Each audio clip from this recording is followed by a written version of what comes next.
يا حديد واخد اخواتنا بعيد. محمود حودة، طب ما تعيطش يا حبيبي. عشان خاطر اتكلم على هم الزمالك قلت ما بقاش لوحدي، يعني قلت لازم يبقى في حد معايا، وما قدرتش اطلع غير ما حد صاحبي قوي وزملكاوي قوي. فانا مش عارف اقول بقى، يعني اقول عمر الفنان، ولا اقول عمر الكاتب، ولا اقول عمر المخرج، ولا اقول عمر الممثل، ولا اقول عمر الستاند اب كوميدي، واقول ايه؟ انا عايز اقول حاجه. قول حاجه. قول طبعا يا جدع. تحياتي لاصدقاء البرنامج، وانا متابع جيد هم يضحك. هم يضحك، ان شاء الله نضحك النهارده. وحلقه عن الزمالك واكبر قلعه رياضيه في مصر طبعا.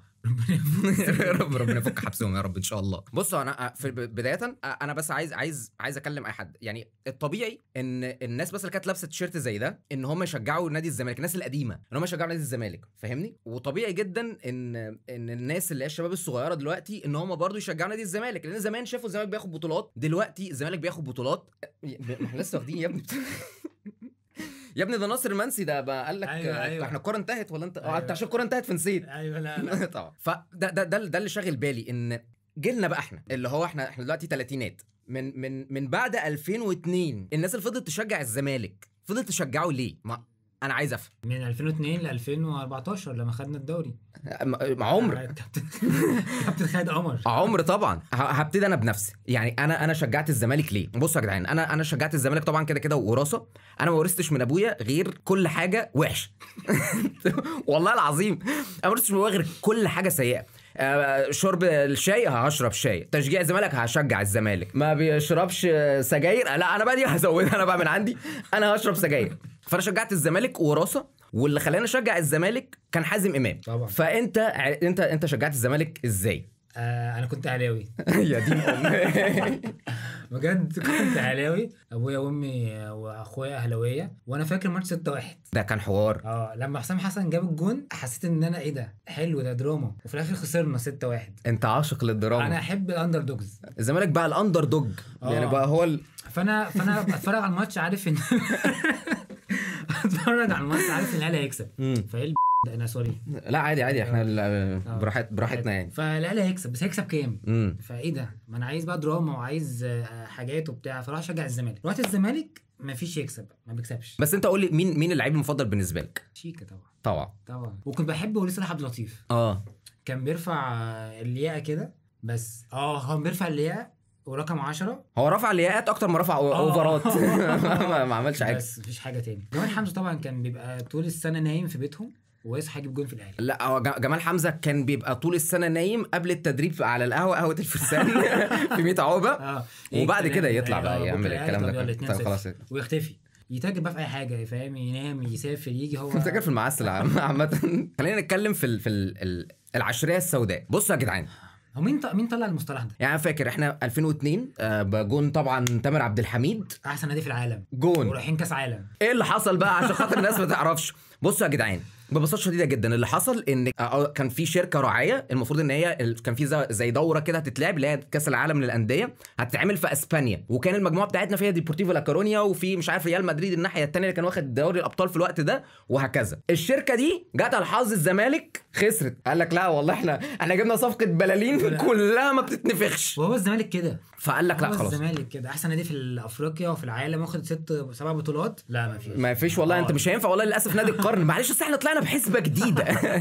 احنا بنحسب نادي القرن بالفريق اللي وصل للنهائيات. طب كسبها. ايه رايك في الحوار ده بجد؟ والله العظيم بصوا يا جدعان بجد الموضوع ده بجد اقسم بالله العظيم 3 عبث فشخ. يعني انت دلوقتي انت بتحسب الفريق اللي كسب اكتر بطولات في القرن ال20 ازاي؟ ما تقوليش بقى اصل حساب نقط، واصل دي الفيفا، واصل مش عارف كذا. الاهلي وصل الادوار الاقصائيه اكتر من الزمالك اللي خد البطوله. ما ده عبط. انا دلوقتي انا عندي واحد يعني في حاجه اسمها كونفرجن ريت ده اللي هو تحويل الفرص لاهداف. ما بينفعش دلوقتي مثلا لعيب اقول لك ايه ده، مثلا محمود كهربا شايط 15 كوره على الجون، جاب كام جون؟ 0. في لعيب تاني شاط كورتين على الجون جاب جونين، ده اللعيب اللي هياخد مان اوف ذا ماتش. بس اللعيب ده بيلعب فين؟ ما دي بقى اللي هو بيلعب. طب اقول لك على حاجه، دلوقتي ما في كاس عالم دلوقتي مثلا هيتلعب اللي هو في امريكا، اللي هم جايبين مثلا بتاعت اي فريق لعب كوره في القاره بتاعته خدوه.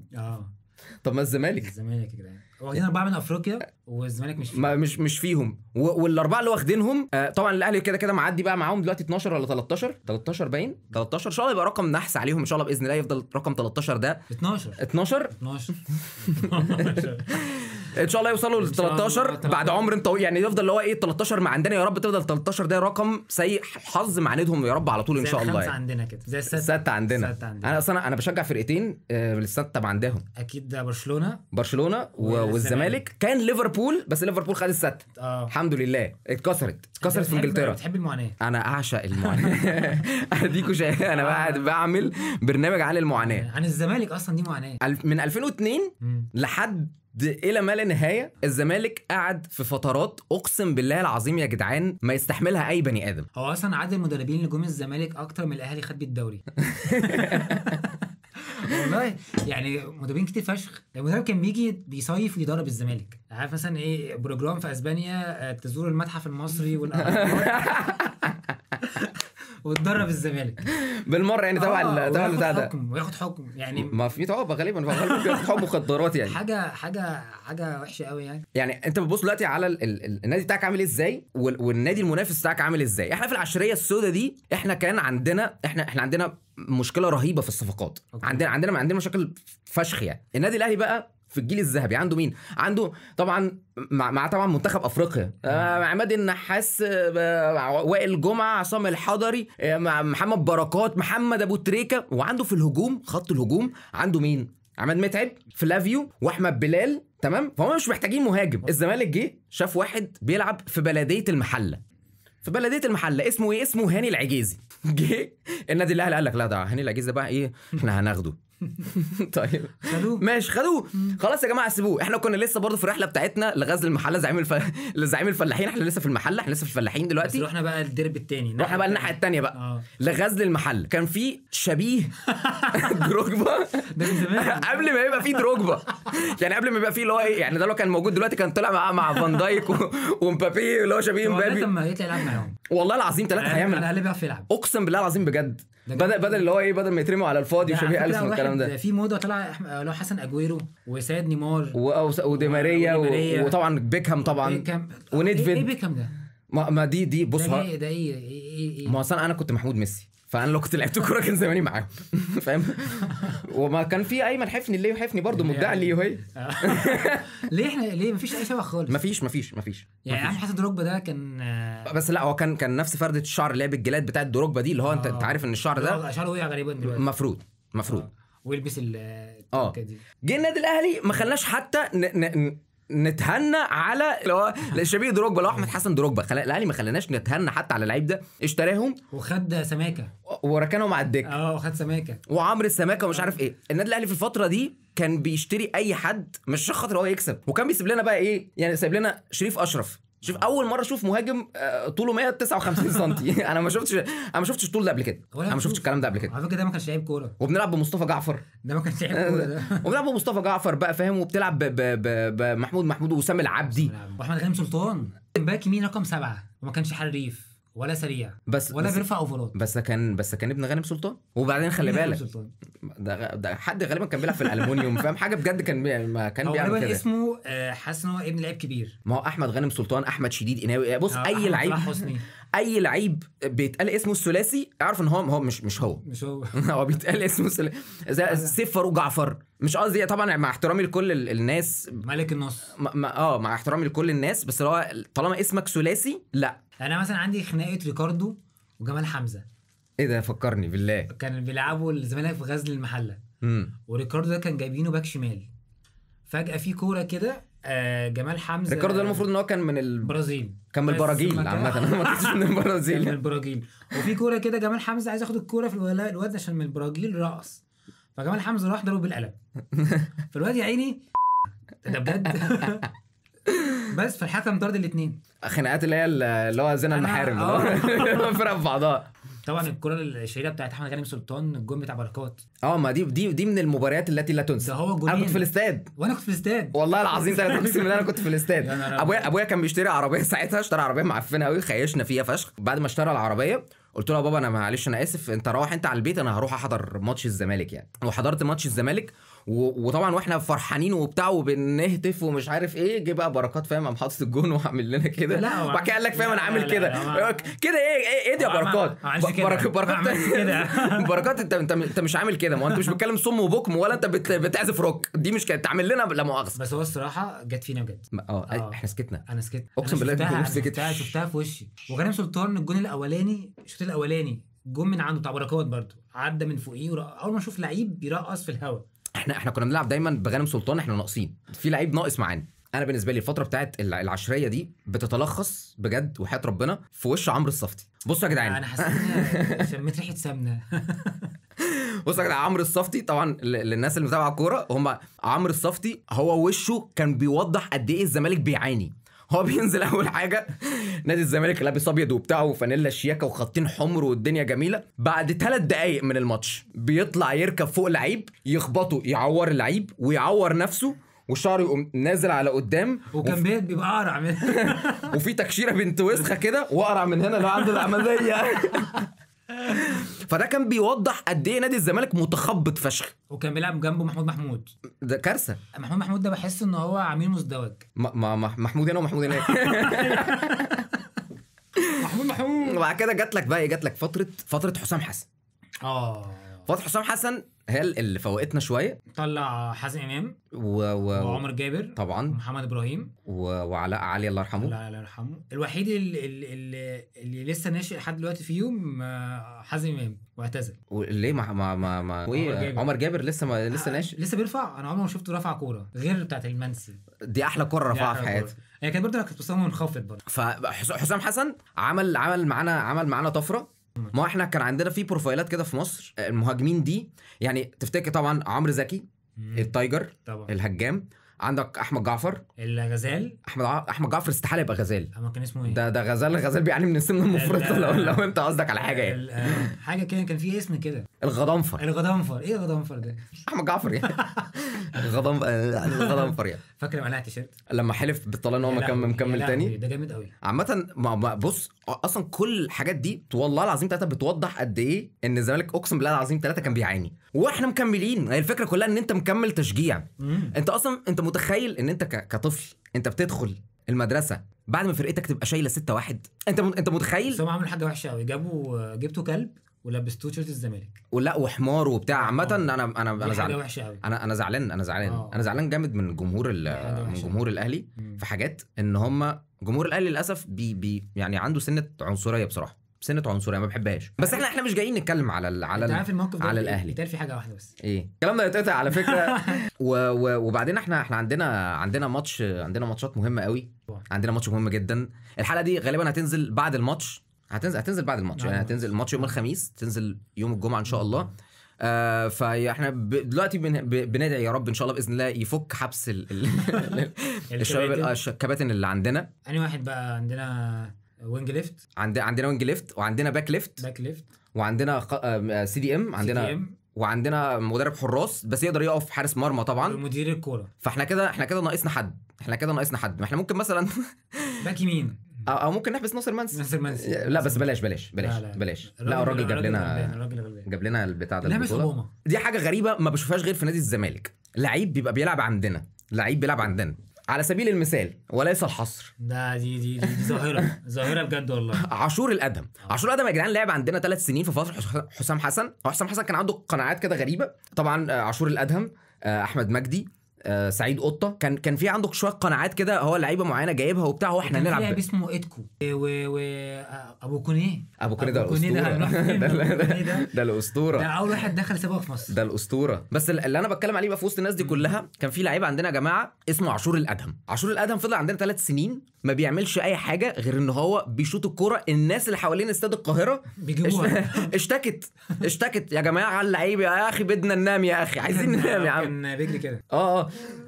ودايما في انا اسف في رياء في حاجه بتحصل في تكوين غريب. وكان كده 22 كان عار على رقم 22. يعني ابو تريكه كان يبكي عار على رقم 22. انت متخيل شايف 22 في الاهلي عامل ازاي و22 عندك عامل ازاي؟ الموضوع سيء قوي.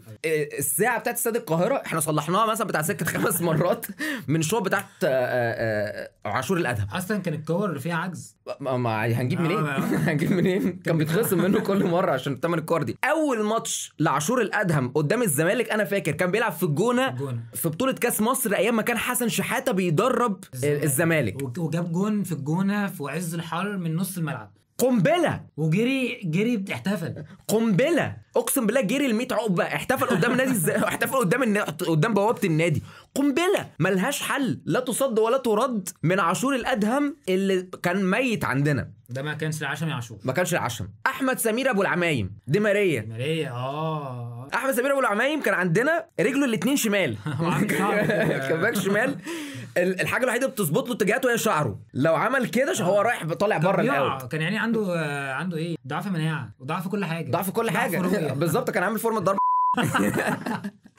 الراجل ده يا جماعه راح طلع الجيش كل ماتش جونين كل ماتش جونين وترقيص وبتاع بقى. دي ماريا بجد، ده ما كانش العشم يا احمد، ده ما كانش العشم، ما كانش يا احمد، يعني ما ينفعش. طبعا اللقطه الاخيره بقى طبعا اللي احنا شفناها بقى بتاعت يوسف اوباما، وهو يوسف اوباما بينزل، اقسم بالله جون. انا عارف ان اوباما هيجيب جون فيجيب جون في الدقيقه 90، بس خلي بالك انا عايز حلو قوي. انا عايز اقول حاجه يا جدعان، يعني مش عارف طبعا الله اعلم وكل حاجه، بس انا حاسس ان هي عايزانا ايه السوبر الكوره بس احنا عندنا ناس محبوسه يعني، ربنا يفك اسرهم وكل حاجه. الاهلي مش هيعمل حوار، ممكن يعمل منهم اي حاجه. لو ايه اللي يحصل لو خسرت ممكن ايه اللي يحصل، ده سيناريو حلو قوي. طبعا الماتش الحلقه دي هتتذاع بعد الماتش، فاكتبوا لنا في الكومنتات هتعملوا ايه. لا ده في مشكله دلوقتي، كهربا مروح. كهربا قال لك على فكره برضو ابن النادي يعني على نيتكم ترزقون، صحوا لي لما اوصل مطار القاهره. قال لك اقعد دكه، انا راجع بيتي يا بيه، انا راجع بيتي، انا راجع بيتي يا بيه، اقعد دكه ان شاء الله، حتى لو هلم كور حتى ما خلوش يلموا كور رجعوه. بقول لك ايه، ارجع اكتر لعيبه 70 مليون جنيه غرامات، اقسم بالله انا بتخصم مني 150 جنيه، اقسم بالله العظيم 3 ببقى بعيط. ماتشات بقى احنا مش هننساها. اول ماتش قول لي الماتشات اللي مش هتنساها. النجم الساحلي في الكونفدراليه يا ابن اللعيبه 15 3-1 في استاد الكليه الحربيه، يا ابن اللعيبه، لا استاد دفاع الجوي. حلو قوي ده. انا هنا خلصت التشجيع الصراحه، يعني انا هنا حسيت ان انا مش محتاج اشجع الزمالك تاني، خلاص خدت كل طاقتي. طيب عشان بس ايه الناس نريكاب الموضوع. بصوا يا جماعه، الماتش احنا طبعا خسرانين هناك، خسرانين هناك، احنا راجعين 5-2، احنا راجعين بمصيبه من هناك، فيها 5 فيها 4 احنا راجعين، احنا محتاجين فرق 3 اهداف هنا عشان خاطر نصعد يعني. نكسب 4 اول 3 دقايق. علي جبر طبعا، كابتن علي جبر. ده ماتش مصيري انت يعديك طرد احنا ما كملناش ربع ساعه طرد، احنا بنلعب يا جدعان طارق حامد اقسم بالله العظيم، شفت يا اسطى بعد ما خلص الماتش كان عامل ازاي؟ كان مات مش ممكن. بس ده كان ماتش طبعا ملحمي. باسم مرسي، تحيه يا كابتن والله العظيم الماتش اللي انا ما انساهوش هو ماتش نهائي القرن، ما اقدرش. ايه بقى الماتش اللي انت ما تنساهوش؟ بس ده ماتش حلو، هو كان ماتش حلو، ده يمكن اخر ماتش احنا شفنا فيه كوره من الفرقتين. دلوقتي الكوره في مصر عامه، اهلي وزمالك اسماعيلي بيراميدز كل الكلام ده كله 1% كوره، 99% حاجات حوالين الكوره وستوريز بقى وتصريحات شعر، ما بقاش فيه كوره، بقى فيه تصريحات شعر. يصرح على مركزه، يعني لو انت مهاجم تعمل اصفر، لو انت يعني اصفر كامل، لو انت نص ملعب تعمل هايلايتس، بيبتدي يخف هايلايتس كده، لو انت مدافع اقرا عشان الكوره على طول تخوف. لو انت جون ما تعملش حاجه اصلا، ما احنا ما فيش اصلا عندنا حد ستايل جون كويس، هو كان الوحيد كان اوسا طبعا الله يمسيه بالخير، وعمل الستايل اللي هو بتاع انت قصدك ستايل شعر ولا ستايل حراسه المرمى؟ ستايل شعر. ما فيش حراسه مرمى، ما فيش حراسه مرمى، ده كان بيبلع كل ماتش قمه. اوسا دايما كان عنده خده هنا كان دايما في لون مختلف، ده تفتكر ليه؟ اعتقد ان هو كان بيلعب في الميك اب بتاع لقاء الخميس قبل ما ينزل الماتش يعني. علينا كابتن اوسا، اسطوره والله العظيم، 3 اسطوره بالنسبه للنادي الاهلي طبعا.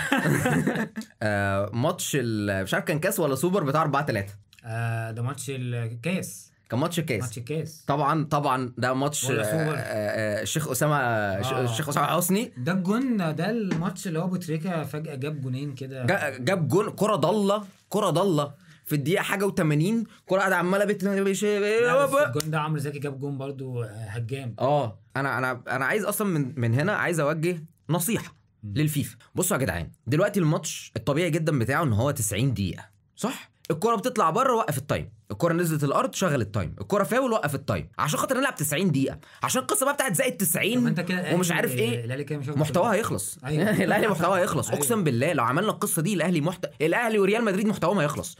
شكرا، مش هنلعب كرة تاني. في ماتش انبي نهائي الكاس لما خسرناه في الدقيقة 86 يا نهار بتاع عادل أسود. مصطفى يا نهار واحمد عبد اسود. الظاهر بقى ومجدي عبد العاطي في عزهم في الاستاد. انا كنت في الاستاد، هو انا غالبا المفروض ما اروحش استادات تاني. طب كويس ان انت ما رحتش نهائي القرن. ما رحتش نهائي القرن، ما عشان ده كان في الكورونا. بس بس رحت، انا رحت نهائي الكونفدراليه يا باشا، مش اللي فات ده، لا اللي قبليه كان في رمضان بتاع زيزو بتاع زيزو وطبعا وعايز اشكر محمود كهربا ان هو اللي راح اثر على الحكم أيوة. وقال له روح يشوف الفار. ايوه شكرا يا محمود كهربا. ايوه كهروب. بس عامه عشان خاطر الماتش بقى التاني بتاع ماتش السوبر بتاع الامارات لما دخل قفش انا شوت البلن. يا عم مش انت اللي بتشوت البلن، انا شوت البلن. ده شاطر وحش قوي. ده كان عميل مزدوج. هم كل اسمهم محمود كده. في ماتش تاني كان اللي هو احنا خسرنا فيه في الكونفدراليه من فرقه كده في الصومال ولا في كينيا وخرجنا من كان في واحد اسمه عبد الصمد هو اللي بلعنا غالبا جون. حاجه كده يعني. احنا بلعنا. فاكر الماتش ده كان بنلعب في الدور ال 185 وخرجنا برضه. بقى فاكر دي كانت فقد بلاوه ايه، ابو جبل ورمزي خالد والواد الباك الشمال ده اسمه ايه اللي كان دايما بيتصاب ده، اسمه حاجه فتحي. علي فتحي. علي فتحي كابتن علي. طمنا عليك. مش حاجه. طمن انت فين؟ على فكره انا شفته غالبا كان قاعد احتياطي في ماتش قبل كده. ده سنه كام ده؟ دلوقتي والله العظيم شفته. لا يا عم ممكن يكون بيدرب ايام شبيه كابتن علي فتحي. اكيد لان احنا مستنيين لحد دلوقتي كابتن علي فتحي يلعب عشان خاطر بيأهل، عشان خاطر ان شاء الله يلحق ماتش سان داونز العوده. احنا كنا بنلعب رمزي خالد. احنا كنا بنلعب يا جدعان في الجيل اللي عمر بيتكلم عليه ده. احنا للناس اللي مش عارفه، اللي الاهلي زعلان دلوقتي ان هو ايه، احنا ما عندناش غير 2 ونجد بس. احنا ازاي احنا ماشيين يعني ديانجي يعني وحمدي فتحي، وهم عندهم امام عاشور واكرم وكوكا عندهم 3 على الارض، ومروان عطيه عندهم 5 مثلا في المركز ده يلعبوا اساسيه في اي فرقه يعني. احنا كنا بنلعب القايمه كلها بتاعتنا 19 لعيب 11 على الارض. في حاجه دايما في الزمالك، انت بتبقى مهيأ لك كل حاجه ليها علاقه بالفوز، تخسر لحاجات زي ما انت شايف كده، مثلا زي اللي هو النهائي بتاع افريقيا ده، سان داونز اول نجمه حطها على التيشيرت مننا، احنا اللي ممسيين عليها بيها بكابتن مؤمن سليمان. طبعا دلوقتي معمول له تمثال في العراق. على فكره دي حاجه غريبه قوي، الزمالك دايما صاحب واجب جدا. يعني انت عايز تهبط روبن هود، عايز تهبط خد نقطه يا عم احلى مسا عليك. اول مره تكسب على استاد القاهره اكسب، اول ما تلعب كوره روق يا عم. تعالى. النادي الاهلي عنده حاجه. النادي الاهلي يا جماعه، لو هنقول ان هو، لو هنجنب بقى ان هو بيكسب مش عارف ايه، سيبك بقى من الكلام بقى اللي هو بتاع نظريه المؤامره والتحكيم والمش عارف ايه والحاجات دي، وتش ساعات بتحصل يعني، بس هنقول الكلام ده كله ده مش حقيقي. النادي الاهلي قبل ما يبقى عنده اي ماتش مهم بيبقى فيه الفرقه الثانيه في زرار سيلف ديستراكشن، الفرقه الثانيه بتدوس عليه. بتضمن نفسها بنفسها. على سبيل المثال كان في ماتش الترجي، ماتش مهم قوي، الواد قبل ماتش الترجي واد من المشجعين دخل بمنشار كهرباء الاستاد. تعبل. ماتش مع رجاء البيضاوي في التدريبات، الواد المسؤول عن البلينات والنجم بتاعهم ساب الدين المدرب، طلعه بره. قام طلعه بره. الواد اللي نزل مكانه جه بيلن للرجاء، شطه طلعه بره، خلي الشناوي صده. حاجه وهكذا. الزمالك برضو نفس الحكايه، بقى حد فاهم يقوم عاطس في وش الونش كورونا، يعطس فاهم في وش مش عارف مين. هو الزمالك بيدمر نفسه. مش ممكن. الزمالك لا متوقع يعني يكسب الاهلي يخسر من الجونه، ده كده انت مستني يكسب ايه؟ والله ما كاسب، مش هكسب. والعيد الاعياد الزمالك والعيد يا جماعه دونت ميكس. وماتش البطوله يبقى دايما تبقى انت فارق عن الاهلي، معلش يا صاحبي هخسر، انا ما بحبش المكسب السهل، هفضل اتعادل. ده بقى يودينا للفتره يا جدعان بتاعه الكونفدراليه اللي احنا كسبناها، الماتش الكونفدراليه الاولى. تمام. انت دلوقتي عندك فرقه كسبانه الكونفدراليه، واحنا راجعين في الطريق من الاستاد من برج العرب من اسكندريه، وقفنا في واحد عمر ناكل حاجه واحنا راجعين نتسحر عشان خاطر احنا كنا في رمضان. سمعنا سياده المستشار مرتضى منصور في تصريح ان هو مشى جروس واللي مش عاجبه يخلي امه تجدد له. زي برضه صاحب تصريح انا عندي مدرب فاشل واللي مش عاجبه يشرب من الخراره. يشرب من الخراره. ايه الخراره دي صح؟ انا مش عارف ايه الخراره، بس هي غالبا احنا مش عارفين ايه هي الخراره، بس احنا عارفين ايه هي الخراره. مش فاهم انتوا فاهمين قصدي ولا لا؟ بالظبط. في ماتش الكاس 2-0 جونين باسم مرسي، النجم بتاعك جايب جونين في الاهلي، هداف الدوري. في لعيبه في الفرق المنافسه بيبقى اللعيب متسجل له مكالمات 6 والكلام بيتطرمخ عليه، انت اللعيب بتاعك جايب جونين بس. لا ازاي حد ياخد مني لقطه؟ لا ده انا جايبه من ورا الجاموسه، ده انا مخلي مش عارف امه تعمل ايه. ليه يا ليه يا مرتضى؟ لا فظيع. ليه يا مرتضى بجد والله العظيم 3 مشى جروس قبل ما الدوري عشان ما ياخدش مكافاه الدوري، وعين واحد كده برضه مهمش. لا مش مهمش. مين؟ كابتن محمد حلمي. مهمش. مهمش حلمي يا عم كده حلوه يعني. مهمش حلمي صح. بس الراجل ده كل ما ينزل نجيب فضل يخسر والاهلي قارس مكمل، والاهلي خد الدوري. اللعيبه اللي مشيت من عندنا دايما بتمشي بطريقه دراماتيكيه يعني طبعا مؤمن زكريا ربنا يا رب يشفيه. ربنا يشفيك يا مؤمن يا حبيبي. مؤمن زكريا قبل ما يمشي يا جماعه كان منيمنا كلنا ان هو مش ماشي. وانا مش سامع. انا مش سامع. هو غالبا ما كانش سامعنا احنا. هو كان بيقول لنا يا جماعه انا مش سامعكم، انتوا بطلوا تشجيع كفايه عشان خاطر انا رايح الفرقه الثانيه. وطبعا الطبيعي يروح الفرقه الثانيه يروح يجيب فينا جونين وهكذا. سامعكم كهربا وبتاع بعد كده كهربا في النادي الاهلي. امام عاشور طبعا احلى حاجه الامام عاشور طبعا عملها الاغنيه طبعا الجميله بتاعت عائله صالح. لا ثانيه واحده. الهيت بتاعته عائله صالح. خلاص واقنعك ان هو زملكاوي 100%. بعد كده سلام يا اولاد العبيطه زيزو انا رايح. اوعى بالله زيزو بص انت دلوقتي انت متخيل انت عامل ايه دلوقتي يا زيزو؟ ما ينفعش والله العظيم ما ينفع. والله العظيم 3 ما ينفع. يعني فتوح خرجوه خدوه.